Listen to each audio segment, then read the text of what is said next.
Диконче. Днес е Гранушков ден и баба Гранушка има имен ден, ей! Честит имен ден на теб, честит имен ден на теб, да си умряла и болна. Честит имен ден на теб. Заповядай, бабо, това е подаръка ми, чисто нова мечка, с която да спиш нощем.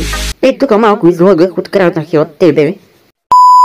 Прави каквото искаш с него, само не го навирай там, където си навряла половината предмети в къщата. Бабо, разбирам, че имаш имен ден и си развълнувана, обаче моля ти се, успокой се малко две. Ето я гозбата, какво такова, за толкова ми стигнаха парите, които изкарах от стриптиза. Бабо, да имаш няколко думи, които да кажеш на мен и на твоите последователи. Искам да ви благодаря за почти 17 000 последователя.